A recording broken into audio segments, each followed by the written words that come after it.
الأنبياء والمرسلين وعلى آله وأصحابه الطيبين الطاهرين فاعوذ باللہ من الشیطان الرجیم بسم اللہ الرحمن کر کے اللہ کے رسول علیہ السلام سے جڑتا ہے.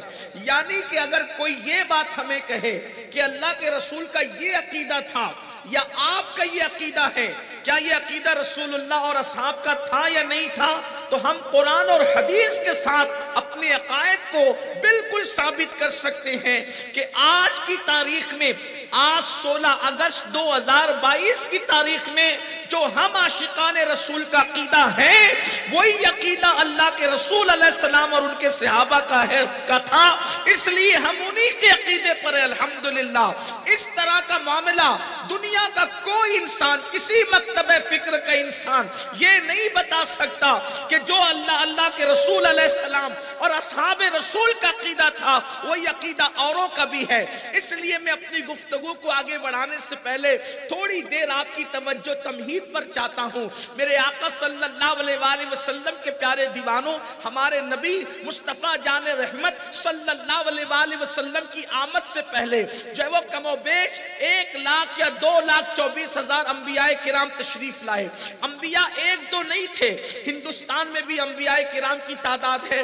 درجنوں انبیاء ہندوستان میں آئے، درجنوں انبیاء شام میں آئے، یمن میں آئے، عراق میں آئے. ہر دور میں نبی آتے رہے، ہر دور میں رسول آتے رہے، لیکن کسی بھی نبی کی زندگی کے بارے میں حتمی اور یقینی طور پر کوئی تاریخ پیش نہیں کی جا سکتی. اللہ اکبر کہ وہ پیدا کس تاریخ کو ہوئے، وصال کس تاریخ کو ہوا، شادی کس تاریخ کو کی، بس اتنے ہی حقائق وثوق کے ساتھ کہے جا سکتے ہیں جتنا قرآن میں ہے یا حدیث میں ہے. باقی ان کے ماننے والے کوئی ایسے ثبوت کے ساتھ نہیں بتا سکتے. مثال کے طور پر حضرت موسیٰ علیہ السلام کے ماننے والے یہ نہیں بتا سکتے پورے وثوق اور دلیل کے ساتھ کہ ان کی پیدائش کب ہوئی، وہ جوان وہ کب ہوئے، شادی ان کی کس تاریخ کو ہوئی. یعنی کسی نبی کی سیرت جو ہے اس وثوق اور تاریخی حقائق کے ساتھ موجود نہیں ہے، مگر اتنا جتنا قرآن اور حدیث میں بیان ہے میرے آقا علیہ السلام کے پیارے دیوانوں. لیکن یہ صرف اپنے نبی ہے مصطفیٰ جان رحمت صلی اللہ علیہ وآلہ وسلم، جن کی ولادت سے لے کر کے حضور کے وصال تک اللہ کے رسول کی زندگی کا ایک ایک لمحہ جو ہے وہ صحابہ کرام نے محفوظ کیا اور اس کو بیان کیا. حتیٰ کہ اللہ کے رسول نے اگر کلی کی اور ان کی کلی سے وہاں پر درخت اگایا تو صحابہ کرام نے اس کو بھی بیان فرما دیا. یعنی کہ کلی کرنے کے بعد کہاں پہ درخت اگایا وہ بھی صحابہ نے بیان کیا. حضور نے مسکرایا تو کتنا مسکرایا، صحابہ نے وہ بھی بیان فرمایا. اسی طریقے سے اور جو بیان کرنے والے اصحاب ہیں، اصحاب مصطفیٰ صلی اللہ علیہ وآلہ وسلم، ان کی شان کیا ہے؟ ان میں کوئی ایسا نہیں ہے جس کے کردار پر کوئی انگلی رکھ سکے، ان میں کوئی ایسا نہیں ہے جس کے کردار پر کوئی انگلی اٹھا سکے. اللہ اکبر. جس میرے نبی کے صحابی نے رسول اللہ کا کردار بیان کیا ہے وہ سارے صحابہ با کردار ہیں، اور ان کے کردار کے بارے میں قرآن کہتا ہے رضی اللہ عنہم ورضوا عنہ. اللہ اکبر. اللہ ان سے راضی ہے، وہ اللہ سے راضی ہے. میرے آقا صلی اللہ علیہ وآلہ وسلم کے دیوانوں، تو اپنے نبی مصطفیٰ جان رحمت صلی اللہ علیہ وآلہ وسلم کی شان یہ، ان کا مقام یہ، ان کا مرتبہ یہ کہ ان کا مسکرانا بیان ہے. ان کی زلف عنبری کتنی تھی یہ بھی بیان کیا گیا. رسول اللہ کے بال شریف کبھی کانوں تک آتے تھے، پھر جب کنگھی کر لیتے تھے تو کانوں کے نیچے شانوں تک آتے تھے. غرض کے جو ہے وہ اس طریقے سے مصطفیٰ جان رحمت کی شان تھی. مجھ پہ چھتری نہ لگائی جائے، وجہ یہ ہے کہ میں جو ہے وہ قسم کا آدمی ہوں، قوم جس حالت میں رہے گی میں قوم کے ساتھ ہوں. ورنہ یہ کیا بات ہوئی کہ ہم تو آپ سے عشق رسول کا امتحان لے کے آپ بارش میں بیٹھے اور ہم سر پہ چھتری لگائیں. جس طریقے سے حضور کی خیرات آپ کو لینی ہے، حضور کی خیرات تو مجھے بھی لینی ہے. جیسے آپ ان کے کرم کے محتاج ہیں ویسے میں بھی تو ان کے کرم کا محتاج ہوں. گنبد خضرا میں لیٹے ہوئے فرمائے ابو بکر عمر دیکھو میرے غلام لاڈنو میں کس طریقے سے بارش کی پرواہ کیے بغیر میرا ذکر کر بھی رہے ہیں، میرا ذکر سن بھی رہے ہیں۔ لوگ ہمیں تانا نہ دیں،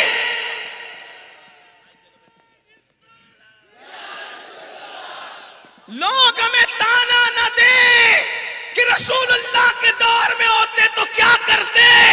آج ہم ثبوت دیتے ہیں کہ جب رسول اللہ کے دور میں نہیں تو حضور کے لیے اتنا عشق ہے کہ ایسی قربانی دے سکتے ہیں کہ رات میں خود بھی بھیگ سکتے ہیں، اپنے بچوں کو بھی بھگا سکتے ہیں، اپنے جسم کو بھی بھگا سکتے ہیں۔ جب حضور کے دور میں ہوتے تب بھی کہتے موڑا تن من دھن سب پھونک دیا، یہ جان بھی پیارے چلا جانا۔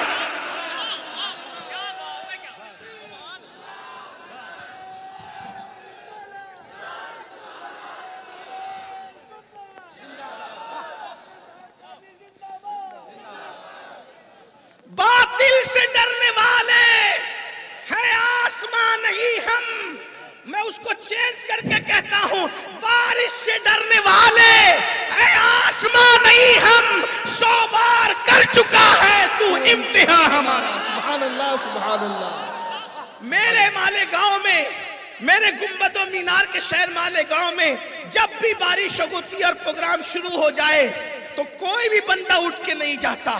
ہم نے تو یہ تک دیکھا کہ نیچے سے پانی بہ رہا ہے اور عوام پورے عشق رسول کے ساتھ بیٹھی ہوئی ہے۔ اس کی ویڈیو کلپیں لوگ دیکھ کر حیران ہیں کہ عشق مصطفیٰ بھی کیا عشق مصطفیٰ ہے۔ کہیں پر کسی کو ریت پہ، جلتی ہوئی ریت پہ سلاتا ہے عشق مصطفیٰ، اور کسی کو بارش میں رات میں بٹھاتا ہے عشق مصطفیٰ۔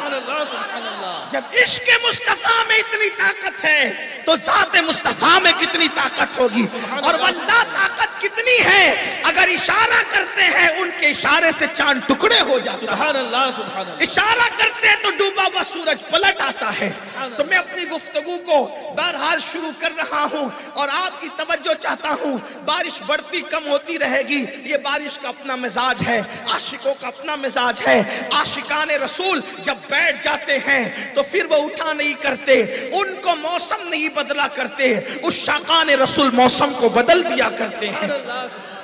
ایک مرتبہ درود شریف آپ کو پڑھاتا ہوں، ایک درود شریف پڑھیں جس کی برکت یہ ہے کہ جو بارش کے وقت یہ درود پڑھے گا اللہ اس کو بارش کے قطروں کے برابر درود پڑھنے کا ثواب عطا فرمائے۔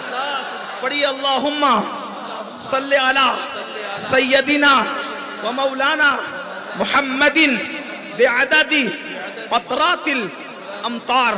جب کوئی اس درود شریف کو پڑھے تو اللہ اس کو بارش کے قطروں کی تعداد کے برابر ثواب عطا فرماتا ہے۔ بس اتنا خیال کیجئے گا کہ جو الیکٹرک پول ہیں اس سے بچیے اور اس کی طرف ٹیک مت لگائیے، کیونکہ وہ لوہے کے ہیں اور بارش کی وجہ سے وہ لوہے کے الیکٹرک پول کے اندر کرنٹ آ سکتا ہے، جیسا کہ مائک میں آیا جاوید بھائی کو کرنٹ لگ گیا، وہ میرا نعت خواں بڑا عزیز اچھا نعت خواں پیارا نعت خواں، ان کو کرنٹ لگ گیا۔ تو آپ لوگ وہ ٹیک جو لگا کے بیٹھے نا پول سے اس پہ ٹیک نہ لگائیں۔ باقی اگر اجازت دے بات شروع کر دوں ہندوستان والوں کو، دنیا والوں کو بتانا کہ لوگ کہتے ہیں غریب نواز راجستھان میں کیوں آئے تھے، لوگ کہتے ہیں غریب نواز راجستھان میں کیوں آئے تھے، تو بتاؤ کہ ایسے دیوانے آج 900 سال کے بعد ہیں تو 900 سال پہلے والے غریب نواز کے چاہنے والوں کی شان کا الگ کیا۔ سبحان اللہ سبحان اللہ۔ تو عرض یہ کر رہا تھا مصطفیٰ جان رحمت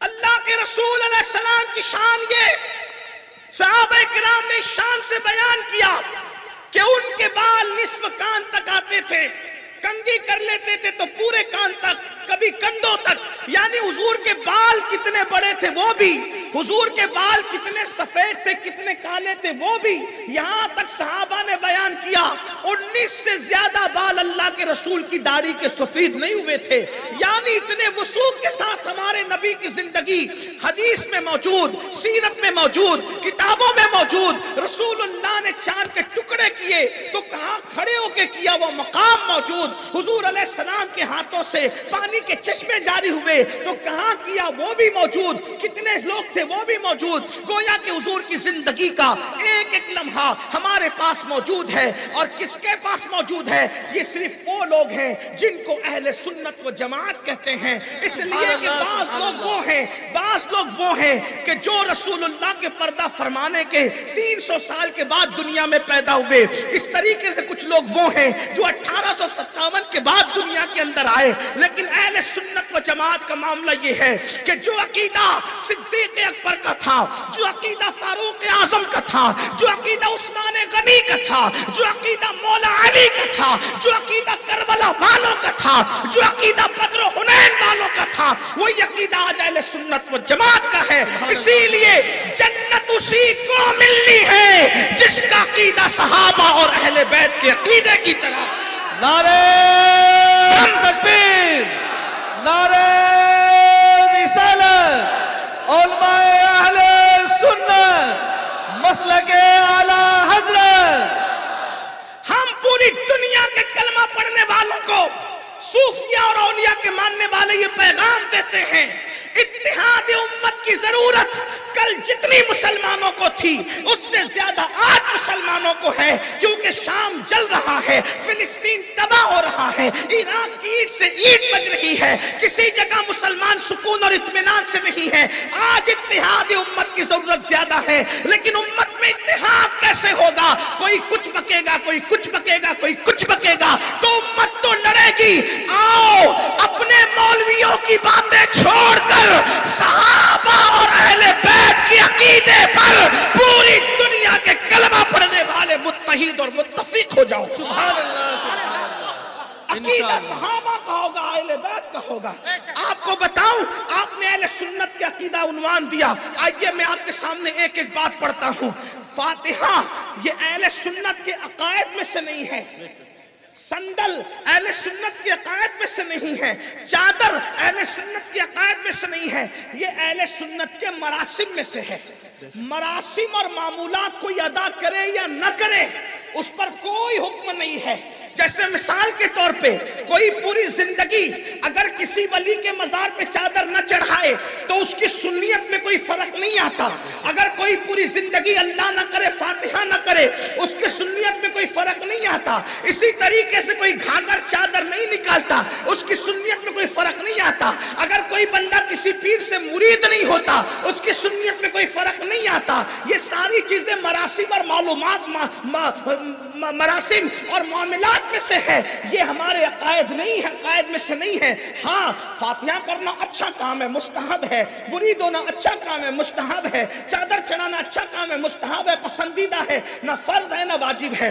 پھر اوروں سے ہمارا اختلاف کس بات میں ہے؟ نہ فاتحہ پر ہے، نہ مزارات پر حاضری پر ہے، نہ چادر پر ہے، نہ گھاگھر پر ہے، نہ نیاز پر ہے. یہ تو مراسم ہے ہمارے اور اس کا تعلق نفل سے زیادہ یا مستحب سے زیادہ کا نہیں ہے. یہ ہم بھی مانتے ہیں اور اپنی نئی نسل کو ہم ہر جگہ بتاتے ہیں. اختلاف کس بات پر ہے؟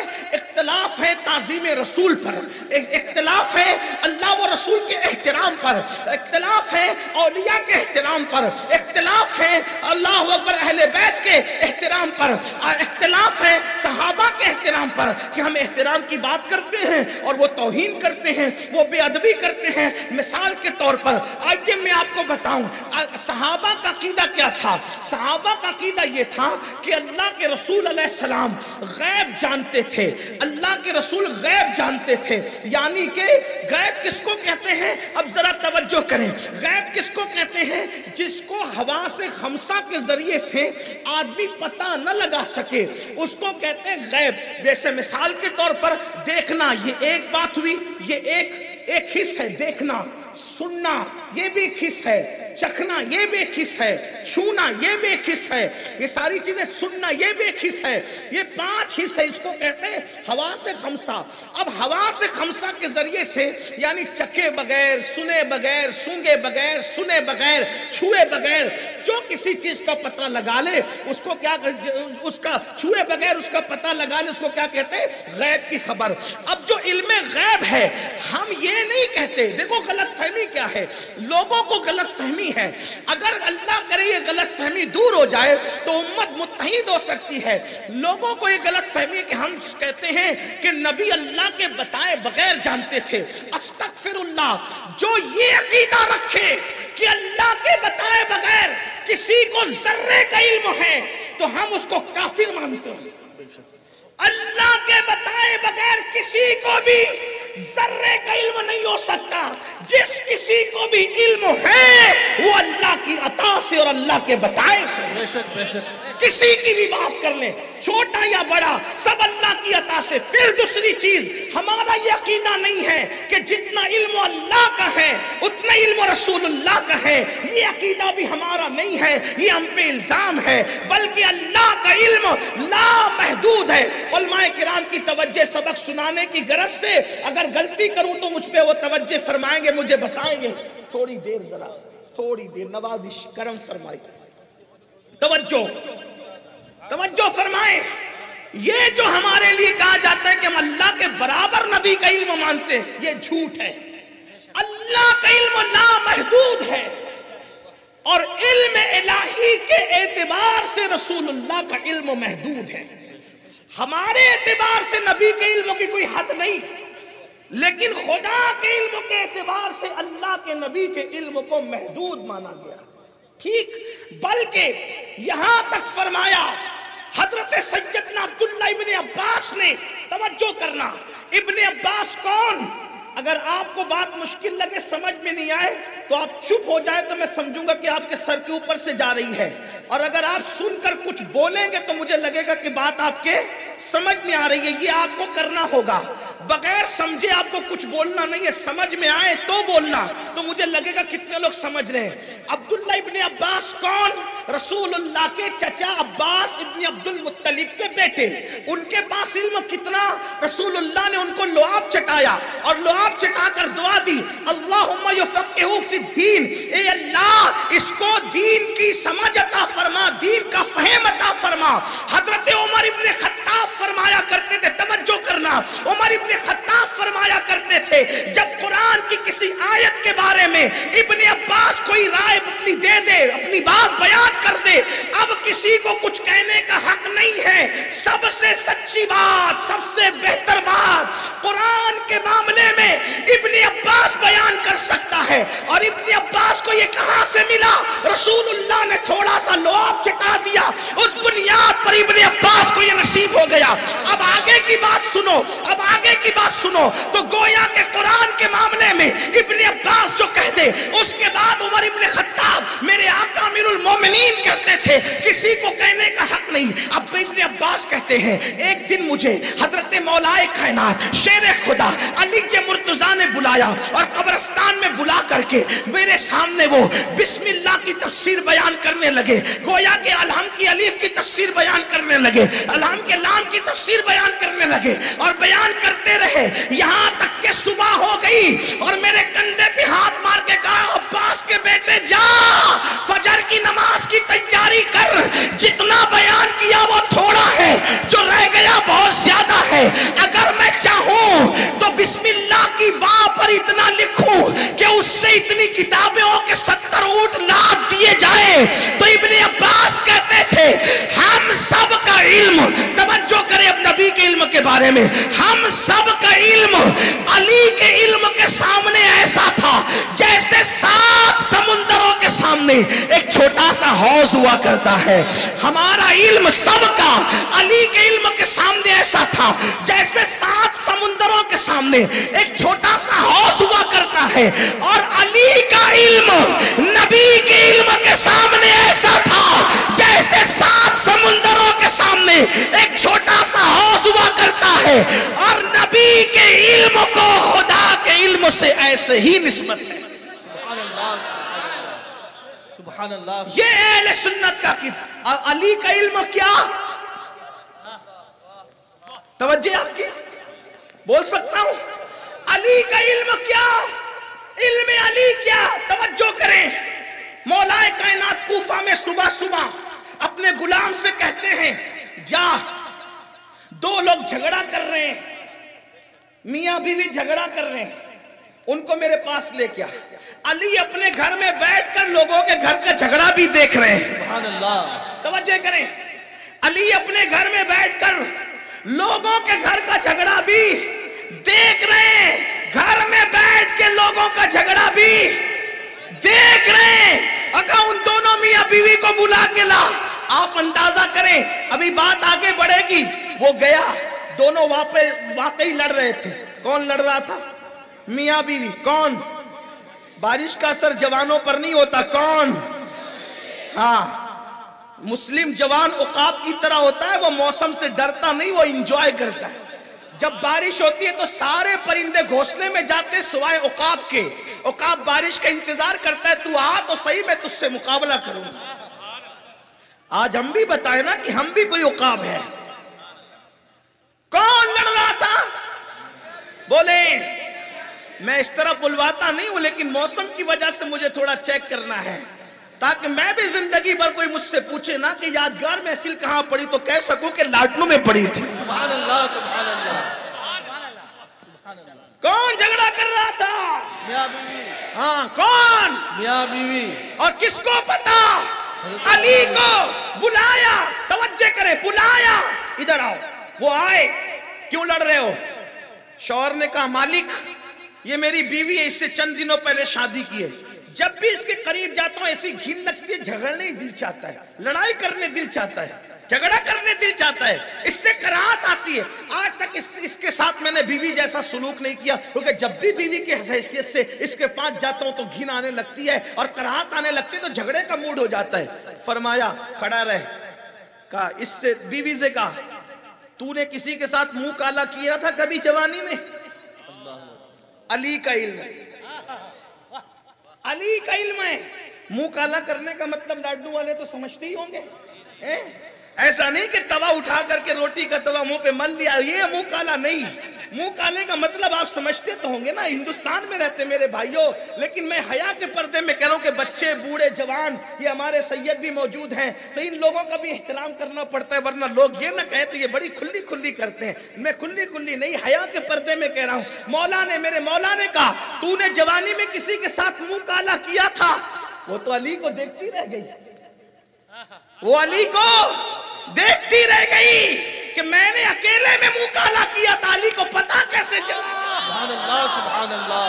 اب پتا چلا لوگ علی سے دشمنی کیوں کرتے ہیں، کیونکہ علی لوگوں کا جھگڑا بھی دیکھتے ہیں، علی لوگوں کا نسب بھی دیکھتے ہیں. سبحان اللہ. سبحان اللہ. نعرہ تکبیر، نعرہ رسالت. علماء اہل سنت، نوجوانان کمیٹی. اسی میں بس نہیں کیا، چونکہ سامنے علی تھے، سوچا کہ جو گھر کا جھگڑا جانتے، منہ کالا کرنا جانتے، چھپائیں گے تو راز کھلتے گئے. چھپانے میں چھپاؤں گی تو اور کھلیں گے. فوراً کہہ دیا جی ایسا ہی تھا. فرمایا منہ کالا کرنے کے بعد اسی اجنبی مرد سے تیرے پیٹ میں بچہ آیا تھا، ناجائز حرام بچہ تیرے پیٹ میں آیا تھا؟ اس نے کہا جی. کہا وہ پیدا بھی ہوا تھا جنگل میں؟ کہا جی. کہا کہ جب وہ پیدا ہوا تو نے اور تیری ماں نے اس کو جنگل میں پھینک کر کے گھر کا راستہ لیا تھا؟ کہا جی یہ بھی تھا. یہ علی کا علم ہے. سبحان اللہ. یہ علی کا علم ہے. گھر کے جھگڑے سے لے کے منہ کالا کرنے تک، منہ کالا کرنے سے لے کر پیٹ کے بچے تک، پیٹ کے بچے سے لے کر جنگل کی داستان تک کون جان رہا ہے؟ علی. یہ مرتضیٰ کا علم یہ ہے. پھر فرمایا جب تو اور تیری ماں بچہ چھوڑ کے جا رہی تھی تو کتا آیا تھا. یہ بھی کوئی جانتا ہے کتا؟ اتنی تفصیل سے تو وہ بھی بھولتی ہوگی. سبحان اللہ. سبحان. جس کے ساتھ ہوا وہ بھلا دیا، جو بتا رہا ہے وہ یاد دلا رہا ہے. سبحان اللہ. سبحان اللہ. کتا آیا تھا. کتا ہاں آیا تھا. بچے کو کھانا چاہتا تھا. ہاں. تو تیری ماں نے اس کتے کو بھگانے کے لیے پتھر مارا تھا. کہاں یہ بھی ہوا تھا. کتا تو بھاگ گیا, اس کو پتھر نہیں لگا, پتھر بچے کو لگا تھا. یہ بھی ہوا تھا. پھر تم واپس آ کر کے بچے کی تم نے پٹی باندھی تھی, کہا یہ بھی تھا. پھر تم چلی گئی تھی, کہا یہ بھی تھا. اس کے بعد پتہ نہیں چلا وہ بچہ کہاں گیا, یہ بھی تھا. کہا وہ بچہ جوان ہوا, وہ بچہ جوان ہوا. جوان ہو کر کے وہ کوفہ میں آیا, اس کے ساتھ تیری شادی ہو گئی. یہ تیرا شوہر نہیں ہے, یہ تیرا بیٹا ہے, بیٹا. کیا بات ہے. اور غلطی سے تو نے بیٹے کے ساتھ شادی کر لی, لیکن خدا بندے قدوس تجھے اس بدی سے بچانا چاہتا ہے, بدکاری سے بچانا چاہتا ہے. اس لیے جب یہ تیرے قریب آتا ہے تو اس کو قرات ہوتی ہے, وہ بندے یہ تیری ماں ہے, تیری بیوی نہیں ہے. اور اس کا ثبوت یہ ہے کہ تو اپنی ٹوپی ہٹا یا اپنے سر کا کپڑا ہٹا. جب اس نے ہٹایا تو یہاں پر اسی پتھر کا نشان موجود تھا. کہ یہ پتھر کا نشان تیری نانی کے پتھر مارنے سے آیا ہے. جاؤ, تم میاں بیوی نہیں ہو بلکہ تم ماں بیٹے ہو. جاؤ جھگڑا نہ کرو, ماں بیٹے کی حیثیت سے رہو. خدا نے تمہیں بدی سے بچانا چاہا. اب علی کے پاس اتنا علم آیا کیسے؟ علی کہتے ہیں میں نے وصال کے وقت رسول اللہ کو غسل دیا. غسل دینے کے بعد نبی کی ناف میں جو پانی رہ گیا, پانی اس کو میں نے منہ سے چوس لیا. وہ چوسنے کی برکت تھی کہ اللہ نے اتنا علم عطا فرما دیا. جس کی ناف کا پانی چوسنے سے علی کو اتنا علم ملتا ہے, اس ناف والے محمد الرسول اللہ کے علم کا عالم کیا. نعرہ تکبیر, نعرہ رسالت, علماء اہل سنت. اسی لیے اللہ کے رسول نے فرمایا انا مدینۃ العلم وعلی بابھا. سبحان اللہ. میں علم کا شہر ہوں اور علی اس کا دروازہ ہے. ارے جب دروازے کے علم کا یہ عالم ہے تو شہر کے علم کا عالم کیا. سبحان اللہ. اسی لیے ہم کہتے ہیں نبی غیب جانتے تھے, نبی غیب جانتے تھے. اب دلیل کیا؟ کہ یہی عقیدہ صدیق اکبر کا بھی, یہی فاروق اعظم کا بھی, یہی عثمان غنی کا, یہی مولا علی, سب صحابہ کا عقیدہ یہی. دیکھو کیسے, توجہ کرنا. حضور علیہ السلام جنگ موتا کے موقع پہ منبر پہ بیٹھے. یہ حدیث بخاری میں, لوگ بخاری کا نام زیادہ لیتے اس لیے آج میں بھی بخاری کی بات کر رہا ہوں. ٹھیک, یہ حدیث کہاں پر ہے؟ اصح الکتب بعد کتاب اللہ, بخاری شریف میں, جس کو لوگ اصح الکتب کہتے ہیں. ٹھیک ہے, اس میں ہے. اکثر قوم کی اکثریت یہ کہتی ہے اصح الکتب بعد, اہل علم یہ کہتے ہیں اصح الکتب بعد کتاب اللہ. حالانکہ بعض لوگ مسلم شریف کی طرف بھی جاتے ہیں, لیکن بعض کا تذکرہ نہیں, آج زیادہ کا جمہور جس کو کہتے ہیں. ٹھیک, حضور منبر پہ بیٹھے, توجہ کرنا. اور جنگ موتا کہاں ہو رہی ہے؟ ملک شام میں. حضور کہاں ہے؟ بولیں, مدینے میں. حضور کہاں ہے؟ حضور کہاں ہے؟ جنگ کہاں ہو رہی ہے؟ جنگ ہو رہی ملک شام میں. جنگ کہاں ہو رہی؟ ملک شام میں. فلائٹ سے پہنچو تو 2 سے 2.5 گھنٹے لگتے ہیں, اور اگر کوئی اس زمانے میں جاتا تھا تو 1 مہینہ لگتا تھا. یہ ہے اتنا فاصلہ. حضور منبر پہ بیٹھ کے بتا رہے ہیں ابھی پرچم, اسلام کا پرچم زید بن حارثہ کے ہاتھ میں. زید شہید ہو گئے. عبداللہ ابن رواحہ نے پرچم لیا, وہ بھی شہید ہو گئے. پھر فرمایا, حضور پوری جنگ کی داستان بتاتے بتاتے کہتے ہیں اب اسلام کا پرچم اللہ کی تلواروں میں سے ایک تلوار خالد ابن ولید کے ہاتھ میں آ گئی. سبحان اللہ. سبحان اللہ. حضور نے ذکر کیا زید بن حارثہ کا, عبداللہ ابن رواحہ کا, سیدنا جعفر طیار کا, اور اس کے بعد جناب خالد بن ولید. تینوں کی شہادت حضور نے منبر پہ بیٹھ کر کے بیان کر دی. کہاں سے؟ 1 مہینے کے فاصلے سے. کسی صحابی نے نہیں کہا یا رسول اللہ آپ تو ہماری طرح بشر ہو, آپ ہماری طرح بشر ہو, ہم کو نہیں معلوم تو آپ کو کیسے معلوم؟ کیوں؟ کیونکہ صحابہ کا عقیدہ یہ نہ تھا. صحابہ جانتے تھے یہ بشر ضرور ہیں, ہم سنی نبی کو بشر مانتے ہیں. ہمارا عقیدہ کیا ہے؟ نبی بشر, نبی انسان ہیں. جو نبی کو انسان نہ مانے ہم اس کو کافر مانتے ہیں. نبی کون ہے؟ بولیں. یہ بھی ہم پہ الزام ہے کہ ہم انسان نہیں مانتے, بشر نہیں مانتے. ہم بشر مانتے ہیں, انسان مانتے ہیں, لیکن فرق یہ ہے اپنی طرح نہیں مانتے. بشر مانتے ہیں مگر اپنی طرح